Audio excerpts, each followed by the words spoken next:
नमस्कार शिक्षक साथियों, आप सभी का स्वागत है हमारे YouTube channel DN Jha official में। साथियों, बीपीएससी, टीआरई, सक्षमता परीक्षा एवं अन्य सभी प्रतियोगी परीक्षाओं के लिए महत्वपूर्ण टॉपिक वर्ग 7 के SCRT की जो पुस्तक है अतीत से वर्तमान अर्थात इतिहास की पुस्तक, उसके अध्याय 4 की आज मैं विवेचना करने जा रहा हूँ। इससे पहले हमारे चैनल पर SCRT पुस्तकों की लंबी सीरीज आपको मिलेगी, आप डिस्क्रिप्शन में जाकर देख सकते हैं और इन वीडियो के माध्यम से चीज़ों को समझ सकते हैं। आज मैं अपने इस वीडियो लेक्चर में अध्याय 4 को डिस्कस करने जा रहा हूँ। आप सब अंत तक निश्चित रूप से हमारे साथ बने रहें, बहुत ही महत्वपूर्ण सेशन रहने वाला है आज का। आज का हमारा टॉपिक है मुगल साम्राज्य। बच्चे आपस में अकबर बीरबल से जुड़े लतीफ़ों को एक दूसरे को सुनाकर मनोरंजन कर रहे थे। इन दोनों से जुड़ी मज़ेदार कहानियाँ आम प्रचलन में रही है, इसलिए बच्चे इन दोनों नामों से परिचित थे। सहसा कुछ बच्चों के मन में इन दोनों के विषय में जिज्ञासा पैदा हुई, क्योंकि अभी तक ये दोनों चरित्र बच्चों के लिए कहानियों के काल्पनिक पात्र ही थे। अर्थात बच्चे अकबर बीरबल की कहानियाँ सुनते हैं और उन्हें लगता है कि ये दोनों किसी कहानी के काल्पनिक पात्र हैं। आज इस चैप्टर में हम मुगल साम्राज्य से संबंधित सभी वास्तविक घटनाओं का अध्ययन करेंगे। आप सब अंत तक निश्चित रूप से बने रहें। आपने इकाई 3 में सल्तनत काल के राजा, सुल्तान और राजवंशों के बारे में पढ़ा है। इस काल का आखिरी महत्वपूर्ण राजा फिरोज शाह तुगलक था, जिसके मरने के साथ ही सल्तनत में बिखराव और कमजोरी आने लगी। राजा का नियंत्रण अपने शासन क्षेत्र पर से ढीला पड़ने लगा। इसी क्रम में तुर्क आक्रमणकारी तैमूर ने भारत पर आक्रमण कर दिल्ली सल्तनत की रही सही प्रतिष्ठा की समाप्ति कर दी। इस आक्रमण के बाद अफगानों ने अवसर पाकर दिल्ली सल्तनत का शासन अपने हाथ में ले लिया। सल्तनत का आखिरी राजवंश इन्हीं अफगानों में से एक समूह लोधियों द्वारा स्थापित किया गया था। इसके समय में दिल्ली सल्तनत का नियंत्रण आगरा, दिल्ली और उसके आसपास के क्षेत्रों तक सीमित हो गया। सल्तनत की इस कमजोरी का लाभ उठाकर भारत के अलग अलग क्षेत्रों में कई राज्य बन गए, जिनमें गुजरात, बंगाल, जौनपुर, मालवा, दक्षिण भारत के राज्य और राजपूताना में मेवाड़ का राज्य प्रमुख था। ये सभी राज्य आपस में लड़ते रहते थे। इनमें सबों की इच्छा दिल्ली पर अधिकार करने की थी, क्योंकि वह अभी भी राजनीतिक शक्ति और प्रतिष्ठा का प्रतीक था। वस्तुतः दिल्ली सल्तनत काल में लगभग 300 वर्षों तक राजधानी रही। यहाँ से भारतवर्ष के अधिकांश हिस्से प्रशासन किया जाता था, इसलिए यह शहर एक तरह से भारत का सबसे महत्वपूर्ण शहर था। इन छोटे राज्यों में ही बिहार में नुहानी अफगानों का शासन था। इस राज्य के अधीन फरीद या शेर खां का सासाराम पर नियंत्रण था। वह अपनी योग्यता के बदौलत नुहानी राजाओं के काफ़ी करीब आ गया। धीरे धीरे शेर खां ने बिहार में अपने को प्रभावी बनाया और आगे नुहानी शासकों के स्थान पर स्वयं बिहार का शासक बन गया। बिहार के इस बदलाव से पड़ोसी बंगाल के अफगान शासकों के साथ शेर खां की संघर्ष की स्थिति बन गई। बंगाल के शासक शेर खां के इस बढ़ते प्रभाव से चिंतित थे। 1538 में दोनों के बीच युद्ध हुआ। इसमें शेर खां की जीत हुई। इसके साथ ही वह भारत का सबसे शक्तिशाली अफगान शासक बन गया। लगभग इसी समय काबुल और कंधार के शासक बाबर के भारत पर आक्रमण हुए। बाबर स्वयं इस समय के हिंदुस्तान के विषय में अपनी आत्मकथा में लिखता है कि जब उसने हिंदुस्तान पर विजय प्राप्त की, उस समय सारा हिंदुस्तान किसी एक शासन के अधीन नहीं था। अर्थात यहाँ अनेक छोटे छोटे राजा राज्य करते थे और उनमें से प्रत्येक अपने को सम्राट समझता था। आपने निरंतर भारत पर होने वाले विदेशी आक्रमणकारियों के विषय में पढ़ा है। वस्तुतः भारत पर बाहरी लोगों द्वारा आक्रमण हमेशा उत्तर पश्चिम सीमा से होता आया था, क्योंकि उस क्षेत्र को सुरक्षित रखने के लिए शासकों द्वारा कभी ध्यान नहीं दिया गया। बाबर भी उसी रास्ते से भारत आया। वो अपने छोटे राज्य को बढ़ाने और भारत की संपदा एवं धन दौलत के विषय में सुनकर आया था। तो साथियों, अब इन बातों को एक बार ब्रीफ संक्षिप्त में चर्चा कर लेते हैं। सल्तनत काल के बारे में हम लोगों ने पिछले के अध्याय में पढ़ा था। जब सल्तनत काल में अंतिम रूप से लोधी वंश का शासन होता है, तो उनका शासन दिल्ली के आसपास ही कुछ क्षेत्रों में सिमट कर रह जाता है। अब सल्तनत काल में साथियों आप ऐसे समझें कि उसमें तुर्क और अफगान दो शासक हुए।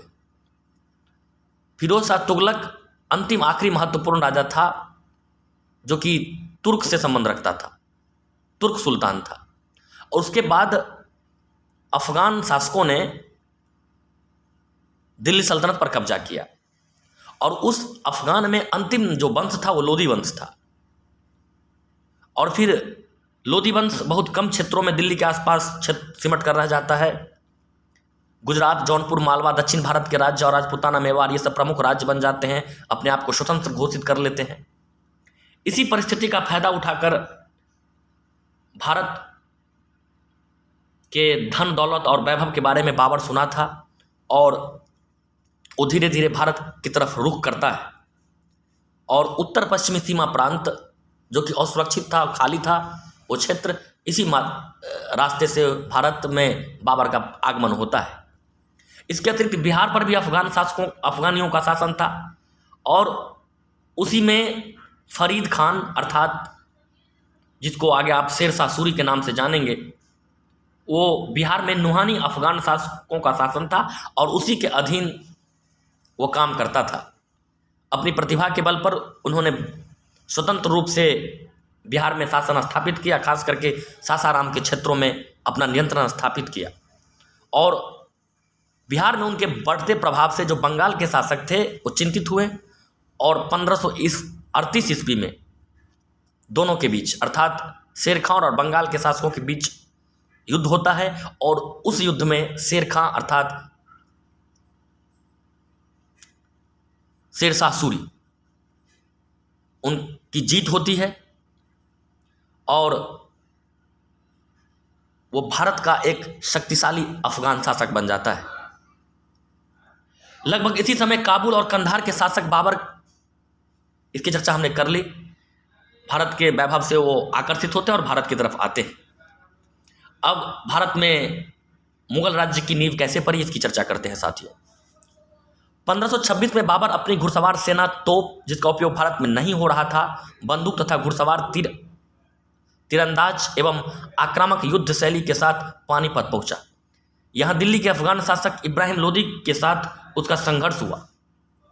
इसमें बाबर की जीत हुई। बाबर के सहयोगी जीत के बाद धन लूटकर वापस लौटना चाहते थे, लेकिन उसने उन्हें समझाकर हिंदुस्तान में रहने के लिए राजी कर लिया। इस जीत के बाद बाबर ने कई ताकतवर अफगान सरदारों और महत्वपूर्ण राजपूत राजाओं को एक एक कर पराजित करते हुए अपने राज्य को भारत में स्थापित किया। इस क्रम में उसने 1527 में चित्तौड़ के शासक राणा सांगा, 1528 में चंदेरी के शासक मेदिनी राय और 1529 में पूर्वी भारत के अफगानों को पराजित किया। अर्थात बाबर जब भारत पर आते हैं तो उनके सेनाओं का जो प्रारंभिक उद्देश्य होता है, 1526 में जो पानीपत की प्रथम युद्ध होता है उसके बाद उसका सेना वापस धन दौलत लेकर लौटना चाहता है, लेकिन बाबर उन सबको रोकते हैं। बाबर का इस युद्ध में जीत का क्या कारण था? पानीपत के प्रथम युद्ध में आप देखेंगे कि ताकतवर घुड़सवार सेना था। तोप का पहली बार भारत में प्रयोग बाबर ने ही किया था। इससे पहले भारत में तोप का प्रयोग नहीं होता था। बंदूक, घुड़सवार, तीरंदाज और उनकी आक्रामक युद्ध शैली, ये पानीपत में उनके विजय का महत्वपूर्ण कारण था। युद्ध में जीत के बाद उसकी सेना वापस जाना चाहता था, लेकिन बाबर ने सबको रोका और फिर भारत में महत्वपूर्ण जो उस समय अफगान सरदार थे, राजपूत राजा थे, इससे बारी बारी से युद्ध किया। जैसे इसी क्रम में उन्होंने 1527 में चित्तौड़ के शासक राणा सांगा से, 1528 में चंदेरी का युद्ध होता है मेदिनी राय और बाबर के बीच, 1529 में पूर्वी भारत के अफगानों को, इन सब को बारी बारी से वो पराजित करते हैं। अब यहाँ बॉक्स में बहुत महत्वपूर्ण चीज़ है, उसको जान लेते हैं। मुगल कौन थे? मुगल जाति से तुर्क और दो महान मध्य एशियाई महत्वपूर्ण राजवंशों के वंशज थे। माता की ओर से मंगोल शासक चंगेज खां के उत्तराधिकारी, पिता की ओर से तैमूर के वंशज। लेकिन वे अपने को तैमूर के वंशज ही कहा करते थे, क्योंकि उनके महान पूर्वज तैमूर लंग के 1398 में दिल्ली पर अधिकार किया था। अर्थात मुगल जो थे वो मध्य एशिया के दो महत्वपूर्ण राजवंशों से संबंधित थे। माता की ओर से वो मंगोल शासक चंगेज खां के उत्तराधिकारी थे और पिता की ओर से तैमूर लंग के वो वंशज थे। लेकिन मुगल अपने आप को तैमूर का वंशज ही कहा करते थे, अर्थात उन्होंने अपने पैतृक जो उनका क्रम था उसी को वो मानते थे। तो आप समझ गए होंगे साथियों। आगे बढ़ते हैं। शेर खां का मुगलों के साथ संबंध। शेर खां कुछ दिनों तक बाबर के अधीन मुगलों की सेवा में भी रहा। वहाँ उसने मुगलों के कार्यकलापों को बारीकी से देखा, जिससे उसे निराशा हुई। इसके बाद अपना पूरा ध्यान बिहार में अपने शासन को मजबूत बनाने पर दिया। उसने यहाँ अपने को मजबूत बनाते हुए मुगल बादशाह से सीधी लड़ाई के लिए तैयारी भी की। शेर खां पहले मुगलों के अधीन था, फिर बाद में अपने आप को मजबूत किया और मुगलों से सीधी लड़ाई के लिए अपने आप को तैयार किया। हुमायूं तथा मुगल अफगान संघर्ष। बाबर अपने राज्य को बिना व्यवस्थित किए 1530 में मर गया। उसका बड़ा लड़का हुमायूं बादशाह बना। उसको शुरू से ही भारत में शासन कर रहे राजवंशों के शक्तिशाली विरोध का सामना करना पड़ा। सबसे प्रबल विरोध अफगानों की तरफ से हुआ, क्योंकि अफगान उस समय भारत में सबसे शक्तिशाली थे। उनका शासन भारत के कई हिस्सों में फैला हुआ था। अफगान विरोध का केंद्र बिहार था। यहाँ शेर खां की लगातार प्रगति को देखकर हुमायूं ने सबसे पहले बंगाल को, जिस पर शेर खां का अधिकार हो गया था, जीतने का प्रयास किया। उसमें उसे सफलता मिली। क्षमा कीजिएगा। शेर खां ने हुमायूं के बंगाल अभियान को नहीं रोका। मुगल बादशाह 8 महीनों तक वहां रहा। इस बीच शेर खां अपनी शक्ति को बढ़ते हुए बिहार के अतिरिक्त चुनार, बनारस, जौनपुर, कन्नौज को अपने अधिकार में कर लिया। इस तरह उसने हुमायूं के आगरा लौटने का मार्ग अवरुद्ध कर दिया। आगरा में हुमायूं के भाइयों द्वारा राज्य प्राप्त करने के प्रयास के कारण उसे वापस लौटना पड़ा। इसी क्रम में चौसा और कन्नौज नामक स्थान पर हुमायूं और शेर खां के बीच लड़ाइयाँ हुई। इसमें शेर खां सफल रहा और इस प्रकार उसने भारत में एक बार फिर अफगान राज्य को स्थापित किया। मुगल अफगान संघर्ष के इस दौर में अफगानों की जीत का पूरा श्रेय शेर खां के सफल कूटनीति को जाता है। तो साथियों, इसका जो महत्वपूर्ण बिंदु है कि बाबर लगातार लड़ाइयाँ लड़ते लड़ते भारत में अपने साम्राज्य को तो बढ़ा लिया, लेकिन व्यवस्थित नहीं कर सका। 1530 में उसकी मृत्यु हो गई। उसके बाद उनका सबसे बड़ा बेटा हुमायूं शासक बना और हुमायूं को शेर खां से लगातार संघर्ष करना पड़ा और इसमें अंतिम रूप से 2 युद्ध, चौसा का युद्ध और कन्नौज का युद्ध, इन 2 युद्ध में शेर खां ने हुमायूं को पराजित किया और पुनः एक बार अफगान सत्ता को स्थापित करने में सफल रहा। यह महत्वपूर्ण बिंदु था इस पैराग्राफ का। शेरशाह का शासन। शेर खां ने राजा बनने के बाद शेरशाह की उपाधि धारण की। उसने अपने पूरे राज्य में कानून और व्यवस्था स्थापित की, क्योंकि मुगल और अफगान संघर्ष के कारण भारत का एक बड़ा क्षेत्र प्रशासनिक रूप से अस्थिर हो गया था। उसने स्थानीय जमींदारों से वसूल की गई लगान को भी शक्ति से प्राप्त किया। जमींदारों को किसानों से निर्धारित दर से अधिक लगान नहीं वसूलने की आज्ञा दी गई। शेरशाह के पहले किसानों से वसूली गई लगान को वे राजा के पास नहीं भेजते थे। भू राजस्व निर्धारण के लिए एक तरीका अपनाया गया, जिसके तहत उपज की अलग अलग किस्मों पर राज्य को मिलने वाले लगान की दर अलग अलग तय की गई। राजस्व की दर उपज का 1/3 थी। बुआई का क्षेत्रफल, फसल की किस्म और किसान द्वारा देय कर एक पट्टे पर लिख दिया जाता था। सूखा या अकाल के समय लगान माफ था। संकट के समय कुएं खुदवाने के लिए किसानों को धन उधार दिया गया तथा कृषि उत्पादन में वृद्धि के लिए नहरों का निर्माण भी करवाया गया। अर्थात अब शेर शाह ने अपनी प्रशासनिक व्यवस्था की तरफ ध्यान दिया, जो कि अस्थिर हो गया था मुगल अफगान संघर्ष के कारण। उन्होंने कर की निश्चित व्यवस्था की। उसके बाद कुछ छूट भी दिया गया भू राजस्व में। अगर फसल नष्ट हो जाता था तो उसमें लगान माफ़ कर दिया जाता था।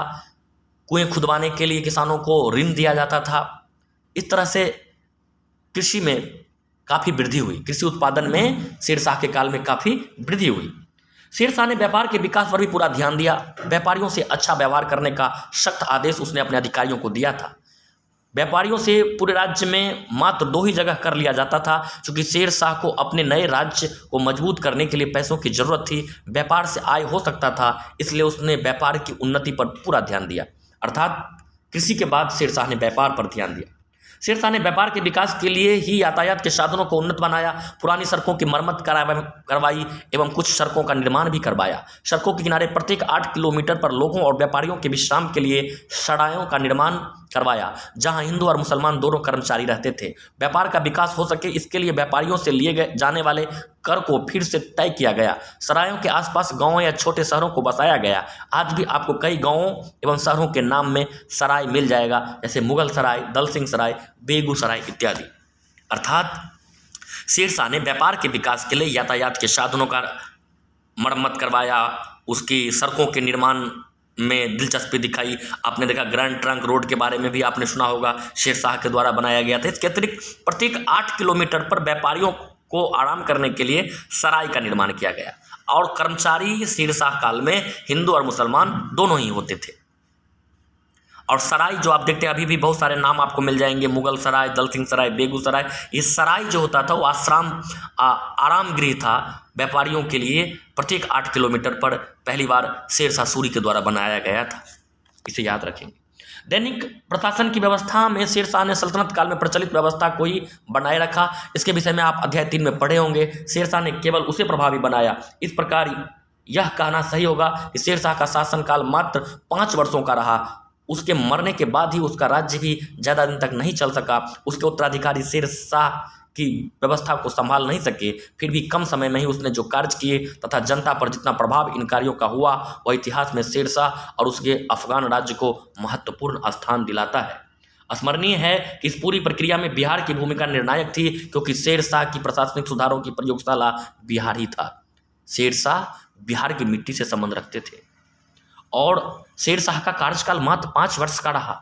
लेकिन इस 5 वर्ष के कार्यकाल में उन्होंने ज़्यादा नियम तो नहीं बनाए। सल्तनत काल में जो व्यवस्था थी उसी व्यवस्था को उन्होंने प्रभावी बनाया। और ये 5 वर्ष जो इतिहास में अगर देखा जाए तो बहुत ही महत्वपूर्ण माना जाता है, क्योंकि शेरशाह का ये 5 वर्ष का शासन जनता पर बहुत ही महत्वपूर्ण प्रभाव छोड़ने में सफल रहता है। आगे बढ़ते हैं साथियों, यहाँ आप अकबर को देख सकते हैं। ये अकबर की तस्वीर है। ये चर्चा आगे हम करेंगे। बादशाह अकबर और मुगल राज्य का मजबूत होना। अब यहाँ से टर्निंग पॉइंट होता है। शेरशाह का शासन समाप्त होता है। अब यहाँ पर अकबर का आगमन हो रहा है। आप इसे समझिए, ध्यान से सुनिए, निश्चित रूप से चीज़ें समझ में आएगी। शेरशाह के उत्तराधिकारियों के कमजोर होने के कारण हुमायूं दिल्ली पर 1555 ईस्वी में अधिकार करने में एक बार फिर सफल रहा, परंतु वह ज़्यादा दिनों तक जीवित नहीं रह सका। उसका बेटा अकबर 13 साल की उम्र में बादशाह बना। 1556 ईस्वी, उस समय हिंदुस्तान में मुगल वंश का राज्य ठीक से जम नहीं पाया था। चारों तरफ से दूसरे राजा मुगलों को खदेड़ने पर तुले हुए थे। अकबर की छोटी उम्र को देखते हुए मुगलों के प्रमुख अधिकारी बैरम खान ने शासन का काम चलाया और अकबर को राजकाज की शिक्षा दी। उसने पहले अपने राज्य को बढ़ाने एवं फिर उसे मजबूत करने का काम शुरू किया। अकबर ने मुगल राज्य को बढ़ाने के लिए कई राज्यों को सैनिक अभियान द्वारा अधिकार में किया। राज्य का प्रारंभिक विस्तार 1556 से 1576 के बीच हुआ। उन दिनों आज के मध्य प्रदेश के इलाके में 2 महत्वपूर्ण राज्य थे। एक राज्य था मालवा, जहाँ का राजा बाज बहादुर था, जिसकी राजधानी मांडू थी। दूसरा प्रमुख राज्य गढ़ कटंगा गोंडवाना था। 1561 एवं 1562 ईस्वी में इन दोनों राज्यों पर मुगलों ने अधिकार कर लिया। विजय के बाद मुगल सेनाओं और सेनापति आदम खां को बहुत धन प्राप्त हुआ, जिससे उसने अकबर के पास नहीं पहुंचाया। इसका पता चलने पर बादशाह ने कड़ाई से उस धन को प्राप्त किया।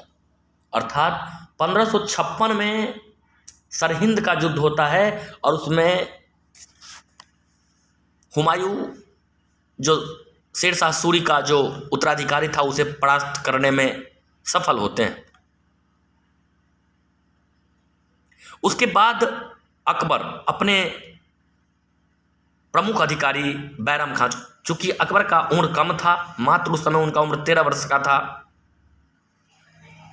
और उस समय बैरम खां के माध्यम से उन्होंने अपने राज्य को पहले विस्तार दिया, फिर उसे मजबूती प्राप्त की।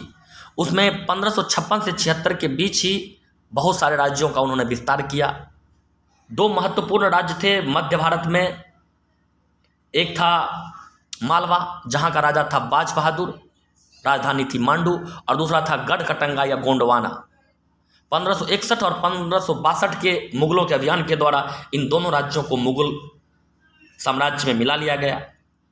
इन अभियान में अधम खां जो सेनापति था मुगलों का सेनापति था, उसे बहुत धन प्राप्त हुआ।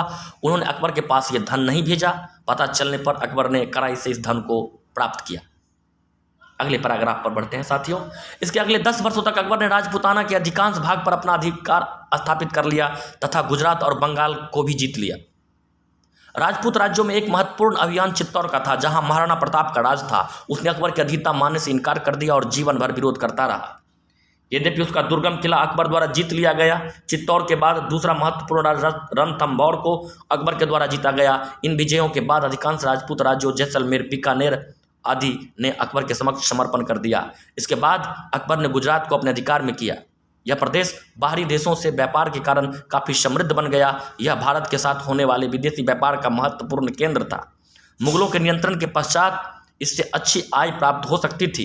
यहाँ की भूमि भी काफ़ी उपजाऊ थी एवं शिल्प कला काफ़ी उन्नत अवस्था में थी। इसलिए अकबर ने इस क्षेत्र को जीतना जरूरी समझा। इसी विजय की याद में अकबर ने बुलंद दरवाज़ा का निर्माण करवाया। इसके विषय में आप इकाई 5 में पढ़ेंगे। अकबर का ध्यान भारत के एक अन्य उर्वर क्षेत्र बंगाल पर गया। वहाँ अभी भी अफगानों का राज्य था। उसके पड़ोसी बिहार पर भी अफगान शासक ही था। 1576 ईस्वी में भीषण युद्ध के बाद अकबर ने इन दोनों प्रदेशों पर अधिकार कर लिया। यह अफगान का आखिरी राज्य था जिस पर मुगलों का अधिकार हुआ। इन विजयों के पश्चात अकबर ने पश्चिमोत्तर सीमांत को सुरक्षित बनाने पर बल दिया। उसने काबुल और कंधार पर विजय प्राप्त की और अफगान कवालियों के विद्रोह का दमन किया।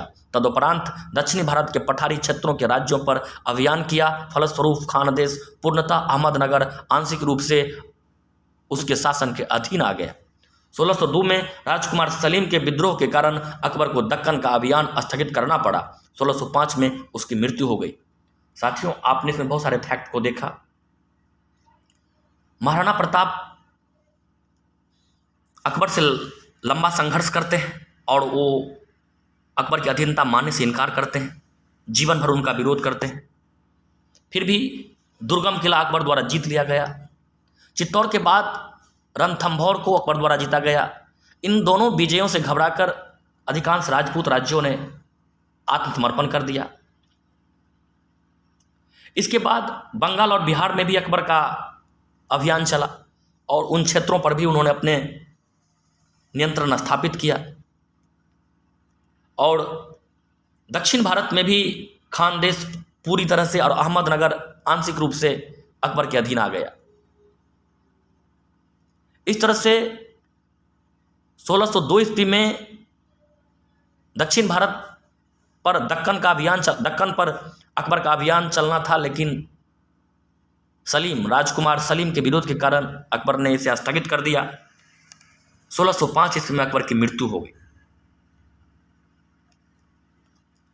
साथियों, वीडियो बहुत लंबा हो रहा है, इसलिए हम चाहेंगे कि इस वीडियो को यहाँ समाप्त कर दें। फिर अगले हिस्से में, अगले पार्ट में हम इनके शेष भागों को देखेंगे, चर्चा करेंगे और फिर अंत में इससे बनने वाले प्रश्नों को भी देखेंगे। वीडियो में अंत तक बने रहने के लिए आप सभी का बहुत बहुत धन्यवाद।